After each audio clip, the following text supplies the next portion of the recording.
Hey, what is going on, guys? In this video today, we're going to be going over the newest major update in Fortnite, Content Update 7.10 number 3. Now, what's interesting about this update is that usually content updates in Fortnite are fairly underwhelming. It's normally just one weapon/item added into the game, along with very minimal, if any, balance changes or bug fixes. But that's far from the case with Content Update 7.10 number 3. There were a lot of very meaningful gameplay changes contained in the update, and many people are already calling it hands down the best update since the beginning of Season 7.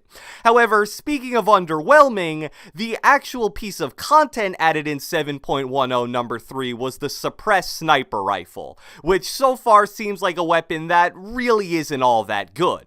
And I see no reason why anybody would use it over a heavy sniper, which actually comes in the exact same rarities. So that's all I'm going to say about that, and without further ado, let's get right into breaking down the most important parts of this newest update in Fortnite.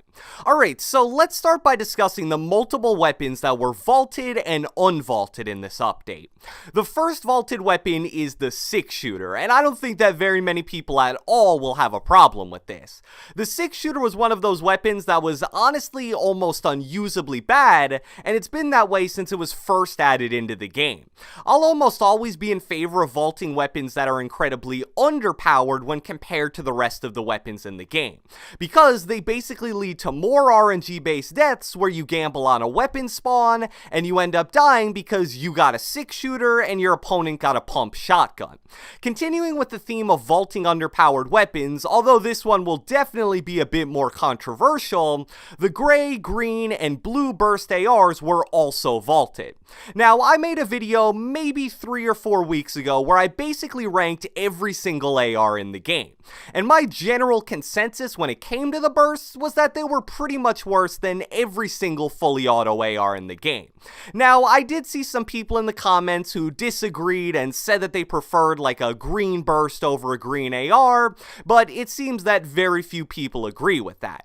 And I don't know about you guys, but at least for me, the gray burst was hands down the most commonly spawned weapon in the game, and with how bad it was, that was a very annoying problem to have. So I personally think that vaulting the gray through blue burst ARs was a positive change, and I'm happy they decided to keep the purple and gold FAMAS versions of the burst because they're actually somewhat solid ARs, and it makes it so that people who prefer burst weapons still have that option. So those were the 4 vaulted weapons in the update, and along with those there was one weapon which was unvaulted, the dual pistols. I feel like the dual pistols are honestly one of the most polarizing weapons in the entire game. Some people will go as far as saying they're overpowered, while others think they're one of the worst weapons in the entire game. And I think that's in large part due to the fact that they have the potential to deal a surprisingly high amount of burst damage, but you also have to deal with a ton of bloom while using them. So I have no problem with them being back. I think they're basically the pistol version of a shotgun, really good at point blank / close range, but other than that, fairly useless. But hey, they basically replaced the 6-shooter, and that's a trade I'll take any day of the week. Next up in the update notes, we have fairly significant changes to 2 controversial items in Fortnite, dynamite and the boombox. The change to dynamite was simple enough, a 40% reduction to the drop rate of the item, pretty self-explanatory change, and I don't think I need to say too much about that. I've never thought dynamite was as big of a problem as some other people do, but I definitely don't like it, so this feels like a change that's pretty much good for everybody. Along with that, Fortnite finally stepped in and implemented 3 different nerfs to the boombox. The drop rate was reduced by 33%, the health was lowered from 600 to 400, and the total duration of the boombox was reduced from 25 seconds to 18 seconds. So overall, these are definitely some pretty significant changes to an item that's received a lot of negative attention over the past few days. I'm a little skeptical about the 600 health to 400 health change, because in my experience, nobody ever really destroys the boombox, they just wait for it to expire. And with the time for that being reduced from 25 to 18 seconds now, it makes the health decrease even less relevant. I do want to say real quick that I probably overreacted at least a bit in the full video I made about the boombox, specifically when I said it was somewhat close to being as overpowered as the Infinity Blade. After playing more games after the boombox was added, I realized that one of the things that keeps it not as crazy overpowered as I initially thought is the fact that you really can't throw it all that far.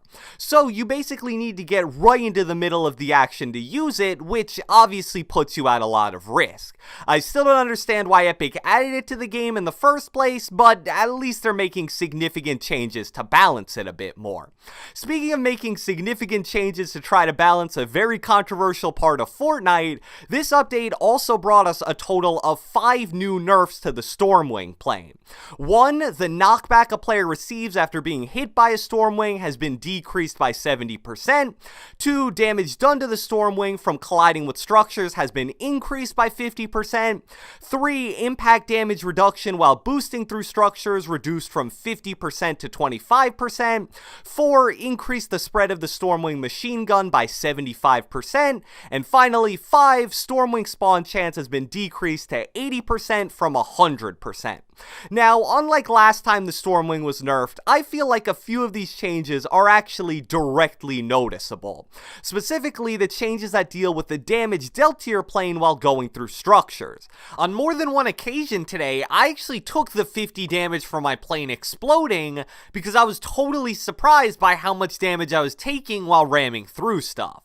However, I don't think that these changes will totally stop people from complaining about planes because they're still incredibly powerful. And although these changes are definitely significant, they aren't dramatic enough to make people transform the way they actually use the planes.